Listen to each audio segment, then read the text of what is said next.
భక్తి టీవీ ప్రేక్షకులకు నమస్కారం. శ్రావణమాస శుభ సందర్భంలో అందరం కలిసి చేసుకుంటున్నటువంటి ఈ సామూహిక పారాయణ సౌందర్యలహరిలో ఈ ఎపిసోడ్లో మనం చెప్పుకునేటువంటి శ్లోకం 86వ శ్లోకం. మృషాకృత్వా గోత్ర స్ఖలన మధవైలక్ష్య నమితం లలాటే భర్తారం చరణకమలే తాడయతితే చిరాదంతశల్యం దహనకృత మున్మూలితవత తులాకోటిక్వాణై కిలికిలితమీశాన రిపుణ అనేటువంటి శ్లోకాన్ని ఇచ్చారు. ఒక అందమైనటువంటి నాటకీయమైనటువంటి ఒక దృశ్యాన్ని ఇక్కడ మనకి శంకరాచార్య వారు దర్శింపచేస్తూ ఒక అద్భుతమైనటువంటి రహస్యాన్ని కూడా ఇందులో బోధిస్తూ ఉన్నారు. జాగ్రత్తగా ఆ రహస్యం వైపుకి ప్రయాణం చేద్దాం. అందరం కూడా ఇక్కడ ఏమంటున్నారు, హాస్యరసముగా ఇద్దరు కూడా మాట్లాడుకుంటూ పరమశివుడు అమ్మవారు ఇద్దరు కూడా సాయంకాలం వ్యాహ్యాళికి వెళ్ళారట. ఆ వెళ్ళిన సమయంలో ఇద్దరు ఒక పైన కింద ఉన్నటువంటి 2 రాళ్ల మీద ఇద్దరు కూర్చున్నారు. ఆ కూర్చునే సమయంలో ఎత్తుగా ఉన్నటువంటి రాయి మీద అమ్మవారు కూర్చుందిట, కాస్త కిందగా ఉన్నటువంటి రాయి మీద అయ్యవారు కూర్చున్నారట. కూర్చుని మాట్లాడుకుంటూ సరసల్లాపాలు చేసుకుంటూ ఉండగా గోత్రస్ఖలనం అయిందట. అంటే అర్థం ఏమిటి, పార్వతి అని సంబోధన చేస్తూ మాట్లాడవలసినటువంటి శివుడు ఆ సందర్భంలో గబుక్కున గంగా అని పేరు మార్చేసి పిలిచేశారట. పిలిచేటప్పటికి ఏమైంది, అసలే అమ్మవారికి తన సవతి అయినటువంటి గంగాదేవి అంటే కించిత్ కోపం. ఏ ఆడదానికైనా సరే ప్రపంచంలో దేన్నైనా పంచుకోగలదు, పంచి ఇవ్వగలదు, కానీ భర్త స్థానాన్ని మాత్రం మరొకరితో పంచుకోవడానికి అంత సుముఖంగా ఉండదు, అసలు ఇష్టపడదు, ఏమాత్రం ఇష్టపడదు. సంపూర్ణ అర్హత తనకే కావాలని ప్రతి స్త్రీ కోరుకుంటుంది భర్త మీద. ఆ అర్హత ఎప్పుడైతే ఇద్దరి మధ్యలోకి వెళ్ళిపోయిందో కాస్త ఎప్పుడు కూడా మనసుని కష్టపెట్టుకుంటూ ఉంటుంది. ఆ ఒక్క నామం చెవున పడిందంటే మాత్రం బాధపడుతూ ఉంటుంది అమ్మవారు. ఆ కోపం పైగా అయ్యవారి నోట్లోంచి గంగానామం వచ్చేటప్పటికల్లా మరింత బాధ, కోపం. దాంతో ఏం చేసింది, ఒక్కసారిగా విసురుగా, అంటే ఆ నామం విన్న తోడనే తనతో మాట్లాడుతున్నటువంటి భర్త తన నామాన్ని తీసుకోకుండా తన సవతి యొక్క నామాన్ని తీసుకున్నాడనేటువంటి బాధతో కూర్చున్నది ఎత్తైనటువంటి రాయి మీద కదా, కాలు మీద కాలు వేసుకునేటువంటి అమ్మవారు ఒక్కసారి దిగ్గున కాలు తీసి కింద పెట్టి ఇంకా అక్కడి నుంచి లేచి చరచరా వెళ్ళిపోదామనేటువంటి ఆలోచనతో కాలుని లేపిందిట దిగ్గున, అంటే కోపంతో. ఈ లోపల అరే గోత్రస్ఖలనమైందని విషయం ఈయనకు కూడా అర్థమైపోయింది. అరే తప్పుగా అనేశాను అని ఈయనకు కూడా అర్థమైంది. అర్థమైన మనిషి కింద ఉన్నటువంటి రాయి మీద కూర్చున్నటువంటి వాడు కదా, సర్దుకుని వెంటనే ఆ భార్య గబుక్కున, అంటే పార్వతీదేవి తన పాదాలని దిగ్గున తీసుకుని గబగబా ఎక్కడ వెళ్ళిపోతుంది, ఆయనకి తెలుసు ఆవిడ కోపం వచ్చేసింది అని కూడా గ్రహించాడు. గ్రహించిన మనిషి ఏం చేశాడంటే ఆ పాదాలు 2 ఎక్కువగా కదలకుండా, ఆవిడ లేవకుండా ముందు ఆ పాదాలు 2 పట్టేసుకుని అక్కడ ఆపేసేసి తర్వాత సారీ చెప్దాం, అంతే కదా, తప్పు జరిగిపోయింది, తప్పు జరిగాక ఏం చెప్పాలి, ముందు సారీ చెప్పాలి. ఆ సారీ చెప్పేటువంటి క్రమంలో ఏం చేశాడట, ఆయన కూడా ఇలా లేవబోయి పాదాలు 2 పట్టుకుని పై కాలు, అంటే కాలు మీద కాలు వేసుకున్నటువంటి అమ్మవారు ఇలా తీసి పైకి లేచే లోపల కాలు ఇలా ఎత్తిందిట. ఆ ఎత్తినటువంటి కాలుని యథాతథంగా పట్టుకున్నటువంటి పరమశివుడికి ఏమైంది, తలకాయ ఇలా వంగుతుంది కదా, తను కింద నుంచి లేవాలి, పార్వతిని ఆపాలి అంటే కింద కూర్చున్నటువంటి రాయి మీద నుంచి తాను లేవాలి. ఆ లేచే క్రమంలో తలకాయ ముందుకు వచ్చి ఎత్తుగా ఉన్నటువంటి పార్వతి యొక్క పాదాన్ని ఇలా పట్టుకున్నటువంటి వాడిగా ఆ బొటన వేలు ఏమైందిట, అయ్యవారి యొక్క లలాట భాగానికి తగిలిందిట. ఆ లలాట భాగానికి తగిలేటప్పటికి ఏమైంది, అక్కడ ఏముంటుంది, 3వ కన్ను ఉంటుంది. వెంటనే ఇలా అవుతుంది, ఇప్పుడు అమ్మవారు ఇలా కాలు తీస్తుంది, అయ్యవారు కింద నుంచి లేస్తూనే ముందు పాదాలు పట్టుకున్నటువంటి మనిషి కనుక ఆ పాదాలని ఎక్కువగా ఇబ్బంది పెట్టకుండా బలం వాటి మీదకి వెళ్లకుండా తను ముందుకు వంగి లేవాలి కనుక ఆ ముందుకు వంగే క్రమంలో తలకాయ శిరస్సు ఇక్కడికి వస్తుంది అని క్యాలిక్యులేట్ చేసేసుకున్నట్ట. ఎక్కడ, మన్మధుడు. అమ్మవారి యొక్క ముఖమండలంలో ఉన్న మన్మధుడికి వెంటనే అమ్మవారి కోపం వచ్చిందని తెలుసు. ఆ కోపాన్ని బయటికి ప్రకటింపబడేలా చేసినవాడు తానే. కామక్రోధ లోభ మోహ మద మాత్సర్యాలన్నీ కూడా ఆయన బాణాలే కదా. కనుక అందులోంచి వెంటనే ఏం చేశాట, పరిగెత్తుకుంటూ వెళ్ళిపోయి అమ్మవారి బొటన వేలు దగ్గర ఉండిపోయాట. కుడికాలు యొక్క బొటన వేలు దగ్గర ఆగిపోయాట. ఆగిపోతే ఇప్పుడు ఏమైంది, ఆ స్ప్లిట్ సెకండ్స్లో తాను ఇక్కడికి వచ్చి నుంచునేటప్పటికల్లా అయ్యవారు లేస్తూ ఉండడం, అమ్మవారి పాదం దిగ్గున లేపడానికి ఆవిడ లేపుతూ ఉండడం, అదే క్షణంలో మన్మధుడు వెళ్ళి బొటన వేలు దగ్గర ఆగి ఉండడం. ఇంత సమయంలో అయ్యవారి యొక్క లలాట భాగాన్ని ఈ బొటన వేలు వెళ్ళి తాకడం. అంటే ఇప్పుడు ఎవరు తాకినట్లు, మన్మధుడు వెళ్ళి తన్నినట్లు. మన్మధుడు ఆ బొటనవేలు స్థానంలో ఉండిపోయి గట్టిగా లలాటం దగ్గర ఉన్నటువంటి 3వ కన్ను ఒక తాపు తన్నేశాడు. తన్నేటప్పటికి ఏమైపోయిందిట, ఆ కన్ను వెంటనే కించిత్ ఇట్లా అంటే కంటికి ఏమైనా తగులుతోంది అనగానే గట్టిగా ముందు మూసేసుకుంటుంది. కన్ను మూసుకున్న ఈ పైన భాగంలో దెబ్బ తగులుతుంది. ఆ దెబ్బ తన వల్ల శివుడి యొక్క 3వ కన్నుని కొట్టగలిగాననేటువంటి భావన మన్మధుడి మనసులోకి వచ్చేటప్పటికల్లా చిరునవ్వులు చిందించుకుంటూ అబ్బా ఇన్నేళ్ల బట్టి ఇన్ని కల్పాల బట్టి నాలో ఉండిపోయినటువంటి కసంతా కూడా తీరిపోయింది అని ఆనందపడుతూ చక్కగా చిరునవ్వులు చిందిస్తూ వెనకాలకు వచ్చేస్తున్నట్ట మన్మధుడు. ఈ దృశ్యాన్ని చూపించడంలో అంతరార్థం ఏమిటండి? అద్భుతంగా ఉంది కదా. ఈ దృశ్యం చూడడానికి భావించడానికి అద్భుతంగా ఉంది. నిజమే కదండి. పాపం ఆ శరీరాన్నంతా కూడా దగ్ధం చేసేసినటువంటి ఆ 3వ కన్ను అంటే పాపం మన్మధుడికి ఎంత కోపం. ఆ కోపం తీరాలంటే ఇలాంటి చిన్న చిన్న విషయాలు జరుగుతూ ఉండాలి. ఆ కారుణ్యాన్ని జగత్తుకంతా తెలియచేయాలి కనుక పరమశివుడు పార్వతి జగతః పితరౌ వందే అన్నాం.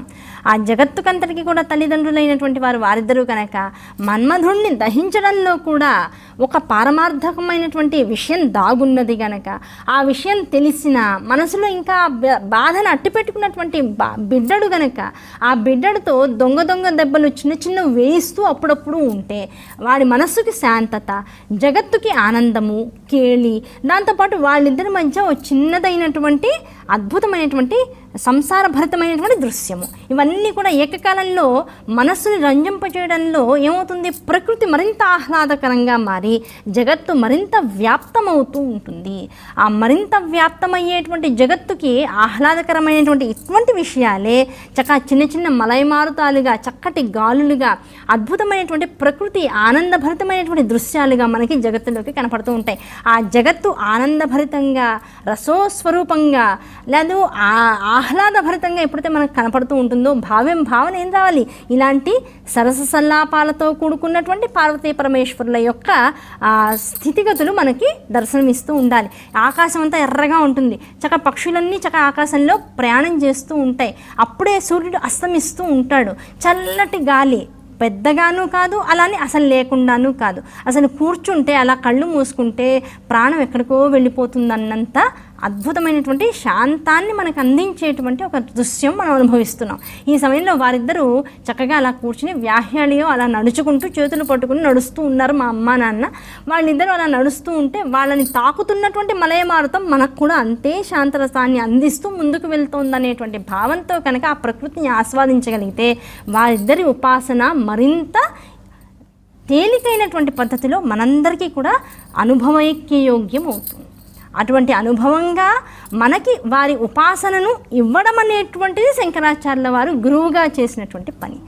భావన చేత ఇటువంటి దృశ్యాల్ని మనకి దర్శింపచేస్తూ ఆ దర్శనమిచ్చేటువంటి దృశ్యాల ద్వారా వారి యొక్క ఆంతరంగికమైనటువంటి విషయాల్లోకి మనం కూడా వెళ్ళిపోయి అక్కడ కూర్చుని చూస్తున్నట్లు, ఆ చూసేటువంటి క్రమంలో మనం అందరం కూడా ఆ విషయాలను కూడా గ్రహిస్తున్నట్లు, ఆ గ్రహిస్తున్నటువంటి విషయాల ద్వారా మంత్రోపేతమైనటువంటి విషయాలను భావస్వరూపంగా గ్రహించి ఆ భావాన్నంతటినీ మిళితం చేసినటువంటి ఈ శ్లోకాన్ని చదువుకోవడం ద్వారా అద్భుతమైనటువంటి షోడశీ మహామంత్ర స్వరూపాన్ని ఆవిష్కృతం చేసేటువంటి విధానం వైపుకి మన మనస్సును వెళ్తున్నట్టు, ఆవిష్కరింపబడుతున్నటువంటి షోడశీ స్వరూపానికి కర్తగా ఆ పరమాచార్యుల వారు ఆదిశంకరులు అక్కడ నిలిచిని ఉన్నట్లు ఇలాంటి భావన కనుక కలిగినట్లయితే ఈ శ్లోకాలన్నీ కూడా గురూపదేశములే.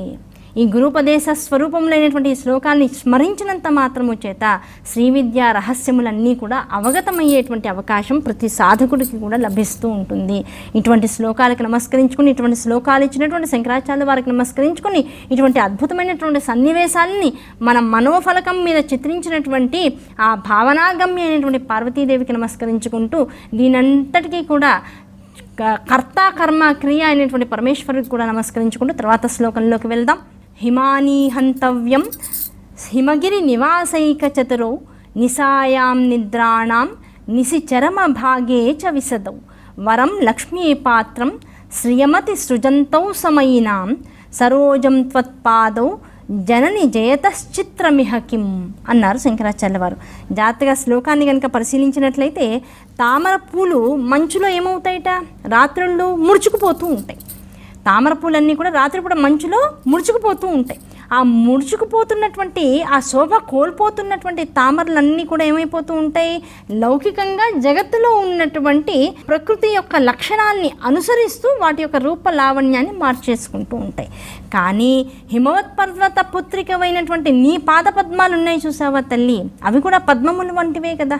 పద్మముల వంటివి కాదు, పద్మముల కన్ను కూడా తలదన్నేటువంటి స్థాయిలో సుకుమారమైన సౌకర్యవంతమైన జగత్తులో ఉండేటువంటి దేవీ దేవతలు, మనుషుల గణాలు, దేవగణాలు, ఋషిగణాలు అన్ని గణాలచే పూజలు అందుకోబడుతున్నటువంటి పాదపద్మములు అవి రెండు కూడా. కనుక ఆ పాదపద్మాలు ఎలా ఉన్నాయట, ఆ రాత్రి తెల్లవారు మధ్యాహ్నము అనేటువంటి భేదభావం లేకుండా సర్వకాల సర్వావస్థల యందు కూడా స్మరించినటువంటి వారికి, భావించినటువంటి వారికి, నమస్కరించినటువంటి వారికి, అడిగిన వారికి అడిగిన తోడనే అన్ని రకాలైనటువంటి కోరికల్ని తీర్చగలిగినటువంటి నిత్య చైతన్య స్వరూపాన్ని కలిగి ఉన్నటువంటి పాదాలుగా మాకు దర్శనమిస్తూ ఉన్నాయి. ఆ పాదాలని స్మరించినంత మాత్రము చేత కలిగేటువంటిది ఏమిటి, అన్ని రకాలైనటువంటి తాపత్రయముల నుంచి విముక్తి. ఆ విముక్తి ఎప్పుడైతే కలుగుతుందో మనస్సు తేలిక పడుతుంది, శాంతపడుతుంది. ఆ శాంతపడినటువంటి మనస్సుతో ఎటువంటి ఆలోచన చేసినా అది భగవత్ కల్పమే, భగవత్ సంకల్పమే అవుతుంది. అటువంటి సంకల్పాదులు మనలో రేకెత్తించేందుకు నీ పాదపద్మములన్నీ కూడా మాకు దోహదకారులుగా నిలుస్తున్నాయి అని శంకరాచార్య వారు ఈ శ్లోకంలో చెబుతున్నారు. దాంతోపాటు ఇంకే చెప్తున్నారు, అమ్మ తామర పూలు లక్ష్మీదేవికి నివాస స్థానాలు మాత్రమే, అవంతవరకే నివాస స్థానం మాత్రమే. కానీ నీ పాదపద్మాలు ఏం చేస్తున్నాయి, కోరిన వారికి కోరినది లేదనకుండా అనుగ్రహిస్తూ ఉన్నాయి. అంతే కదా, కోరిన వారికి కోరినది లేదనకుండా ఇస్తూ ఉన్నాయి. కనుక నీ పాదపద్మాలు లోకంలో ఉండేటువంటి పద్మాలన్నింటినీ కూడా జయించడంలో ఇంకా ఎట్టి సందేహము లేదమ్మా. అయితే శివుడు కూడా చిన్న కోరిక ఉంటుందిట. ఎందుకు, కళాభ్యాం చూడాలంకృత శశికళాభ్యాం నిజ తపఫలాభ్యాం, ఒకరి తపస్సుకు మరొకరు ఫలితముగా లభించినటువంటి వారు కదా. కనుక ఆయన పాద పూజ చేసి ఆవిడ ఆయన్ని పొందింది. మరి ఆవిడ యొక్క యోగమాయని, యోగశక్తిని కూడా పొందాలంటే ఈయన ఏం చేయాలి, అప్పుడప్పుడు ఈవిడ పాద పూజ కూడా చేయాలి. కానీ ఆవిడ ఎట్టి పరిస్థితుల్లో తన పాదాలను ఆయనకి ఇవ్వదు, అది ఆయనకి తెలుసు.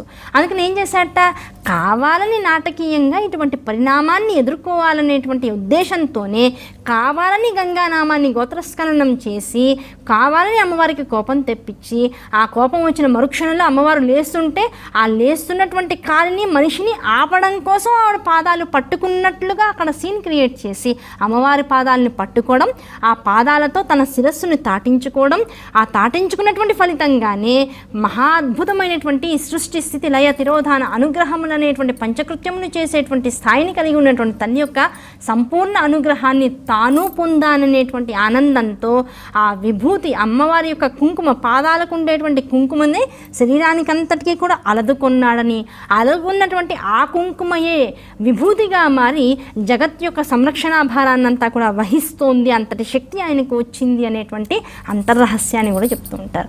కనుక అమ్మ నీ పాదాల యొక్క గొప్పతనం ఇంత అని చెప్పడానికి ఏమైనా ఉందా, ఏమీ లేదు.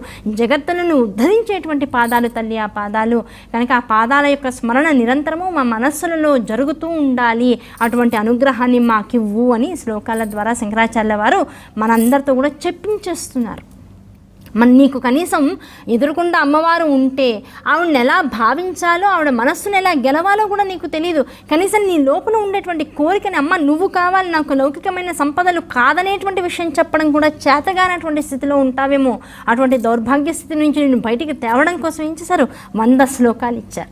ఇచ్చి అమ్మ ఈ శ్లోకం చెప్పిన తోడనే శంకరాచార్య వారి మనస్సు ఎలా ఉందో నా మనస్సు కూడా అదే స్థాయిలో ఉందని మనల్ని మనం ప్రకటన చేసుకునేటువంటి స్థితి వైపుకి, అటువంటి అద్భుతమైనటువంటి తపస్సు వైపుకి మనల్ని తీసుకువెళ్ళిపోయి కూర్చోబెట్టేస్తున్నారు శంకరాచార్య వారు. అటువంటి గురువులకి నమస్కరించుకోవడం తప్ప చేయగలిగిందే ఉంది. కనుక వారికి నమస్కరించుకుంటూ తర్వాత శ్లోకంలో కనుక వెళ్తే, పదం తే కీర్తీనాం ప్రపదమపదం దేవి విపదాం కథం నీతం సద్భి కఠిన కమఠీకర్పరతులాం కథం వా పాణిభ్యాం ఉపయమన కాలే పురభిద యదాదాయన్యస్తం దృశతి దయమానేన మనసా.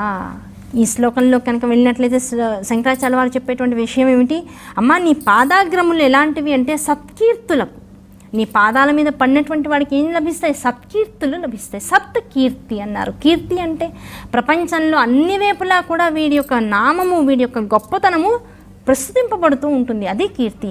పైగా సత్కీర్తి కేవలం లౌకికమైనటువంటి గెలుపులను విజయాలను పొందడం ఒకటే కీర్తి కాదమ్మా. సత్కీర్తి, సత్ అంటే సత్యమైనటువంటిది, శాశ్వతమైనటువంటిది. ఆ శాశ్వతము సత్యమైనటువంటి నిన్ను ఎవడైతే కీర్తిస్తాడో అటువంటి వాడి కీర్తి జగత్తంతా కూడా నిత్యము ఉండేటట్లుగా అనుగ్రహించేటువంటి పాదములమ్మ, పాదములు కనుక ఆ పాదాగ్రముల యందు ఏముండేట సత్కీర్తులకు. అలాగే ఆపదలను తొలగించేందుకు కావలసినటువంటి రక్షణ భారాన్ని కూడా వహించేటువంటి మూలముల రెండు కూడా. కోరి శరణు వచ్చిన వాడికి ఆపదల నుంచి రక్షించబడుతూ ఉంటాడు. అలాగే కీర్తిని ఆశించకుండా నిన్ను పట్టుకుని ఉద్ధరింపబడాలనేటువంటి కోరిక ఉన్నవాడు నీ పాదాలు పట్టుకున్నాడా జగత్తంతా సత్కీర్తిని పొందుతాడు. ఆ సత్ అనేటువంటి దానిలో తన్ని తను లయం చేసుకునేటువంటి స్థితిని పొందుతూ ఉంటాడు. కనుక నీ పాదాగ్రములు ఎంత గొప్పవైనటువంటివంటే సత్కీర్తిని ఇస్తాయి, రక్షణని ఇస్తాయి. అటువంటి పాదాలని మాకిచ్చి ఇంకా వదలమంటే వదులుతామా? అటువంటి పాదాలు తల్లి వదలడానికి ఆస్కారం లేదు అని శంకరాచార్య వారు ప్రతిపాదించేస్తున్నారు. ఇక్కడ ప్రతిపాదించిన తర్వాత ఏం చెప్తున్నారు, కవులు ఎప్పుడు కూడా నీ పాదాగ్రాలు ఉంటాయి కదా, ఆ పాదాగ్రాలని తాబేలు వీపు చిప్పతో పోలుస్తున్నారు. కఠినంగా ఉంటుంది, గట్టిగా ఉంటుంది. చూసారా, తాబేలు పైన డిప్ప ఉంటుంది. ఆ డిప్ప ఎలా ఉంటుంది? గట్టిగా కఠినంగా ఉంటుంది. అమ్మ, ఇంత సుకుమారమైన పాదాలు, ఇంత లేతమైనటువంటి పాదాలు, పైగా ఇంత కరుణని, ఇంత రక్షణని కూడా మాకు అందించేటువంటి పాదాలు కదా. అటువంటి పాదాల పై భాగము తాబేలు చిప్పలా ఉండడం ఏమిటండి? వెంటనే మనకి డౌట్ వస్తుంది, ఏమండి అవమానం కాదా, అమ్మవారిని అవమానించినట్లు కాదా అండి? ఇలాంటి వివరణ, ఇలాంటి పోలికలు చెబుతూ ఉండడం ఎంతవరకు సమంజసమని ఓ నిమిషం అనుకున్నా. మాకు నీ పాదాలు తాబేలు పైన ఉన్నటువంటి డిప్పలా ఉన్నాయనేటువంటి భావన మనసులోకి పోకముందే అమ్మవారు ఒక అనుగ్రహం, ఒక భావన ఇచ్చేసింది. ఆ భావన ఏంటో తెలుసా తల్లి? ఇంతకుముందు నామం ఏం చెప్పాము? అమ్మ, నీ పాదాలని ఆశ్రయించిన వాడు శరణు గనక వేడినట్లయితే నీ పాదాలు వాడికి రక్షణని ఇస్తాయి అన్నాం. ఇప్పుడు తాబేలు ఏం చేస్తుంది? జగత్తులో ఎక్కడి నుంచైనా, ఏ మూల నుంచైనా తనకి ఆపద వస్తుందంటే వెంటనే ఆ డిప్పలోకి వెళ్ళిపోయి తల దాచుకుంటూ ఉంటుంది. ఇంకా ఆ డిప్పని ఏం చేసినా సరే లోపల ఉన్నటువంటి తాబేలుకి ఏం కాదు, అది రక్షింపబడుతూ ఉంటుంది. అలాగే అమ్మ పాదాన్ని పట్టుకున్నటువంటి వాడికి తాబేలు శరీరం ఆ డిప్పలోకి వెళ్ళిపోయి ఎలా తనను తాను రక్షించుకుంటుందో అలా అమ్మవారి పాదాలు పట్టుకున్నటువంటి వాడికి ఈ లోకం నుంచి శరణు, రక్షణ లభిస్తాయి. అందం వరకు కవులందరూ ఏం చేశారు? దీన్ని పాదం పైన ఉన్నటువంటి భాగాన్ని తాబేలు పై డిప్పతో పోలుస్తూ వచ్చారు. కనుక అది మాకు రక్షణ కవచంగా ఉపయోగపడుతుంది అనేటువంటి భావనే తప్ప అమ్మ నీ శరీర అంగాన్ని, అవయవాన్ని అవమానించడం కాదు అనేటువంటి ఒక వివరణనిస్తూనే, పైగా అవి ఎందుకు అలా గట్టిగా అయినాయి? వెంటనే మనకు డౌట్ వస్తుంది, ఏమంటే గట్టిగా ఉన్నాయి, మనకి రక్షణని ఇస్తున్నాయి, ఓకే, అంతవరకు బాగుంది. అయినా అసలు అవి ఎందుకు గట్టిగా అవ్వాలి? పరమశివుడు ఎక్కడెక్కడ కనపడితే అక్కడక్కడల్లా అమ్మవారు ఏం చేస్తుంట?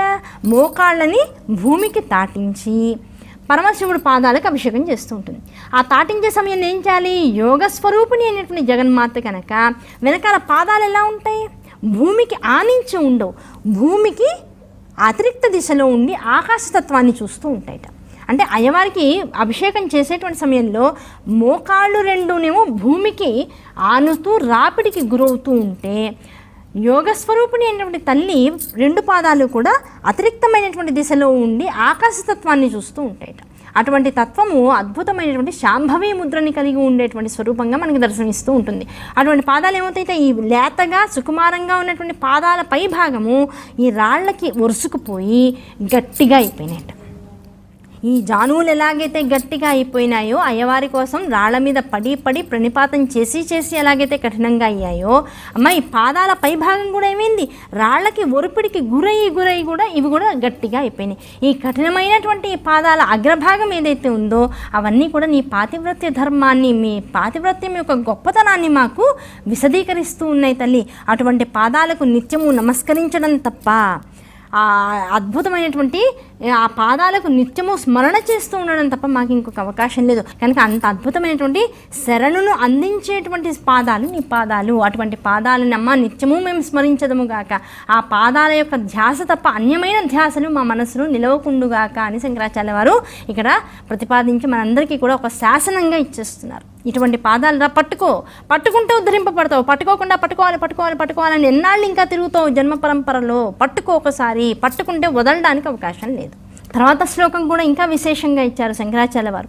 నఖైర్నాక స్త్రీణాం కరకమల సంకోచ శశిభిః తరుణాం దివ్యానాం హసత ఇవతే చండి చరణౌ ఫలాని స్వస్థేభ్యః కిసలయ కరాగ్రేణ దదతాం దరిద్రేభ్యో భద్రాం శ్రియమని సమహ్నాయ దదతౌ అన్నారు.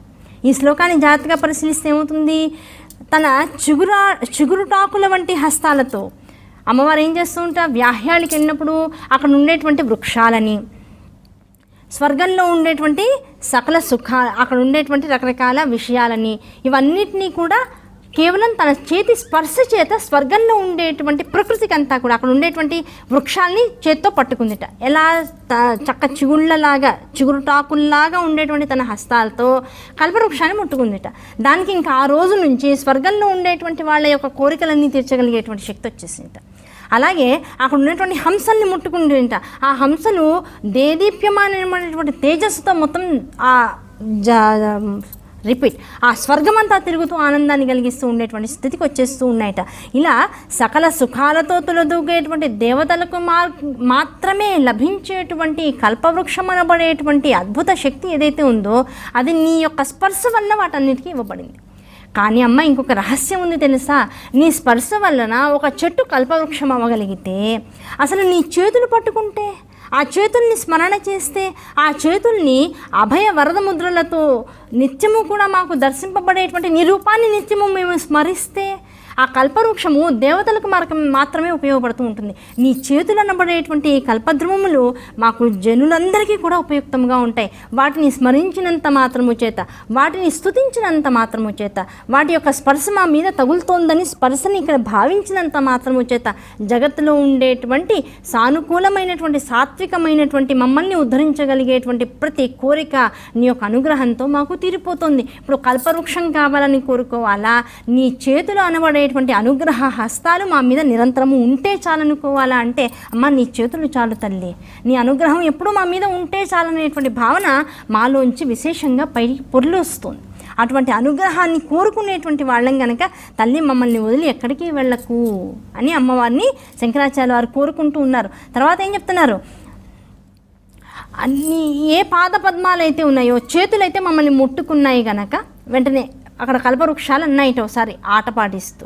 ఇలాంటి శ్లోకాలు చెప్పుకున్నారు కదయ్యా, మమ్మల్ని అవమానిస్తూ చేతులతో మమ్మల్ని ముట్టుకున్నాయి కనుక మేము కల్పవృక్షాలం అయ్యాం. Okay, very good. మరి పాదాలు, అమ్మవారి చేతులు పాదాలు రెండు కూడా విశేషంగా వర్ణిస్తూ ఉంటారు కదా, మరి పాదాలు మాకన్నా తక్కువ అని కల్పవృక్షాలు ఒకసారి ప్రశ్న వేసాయట.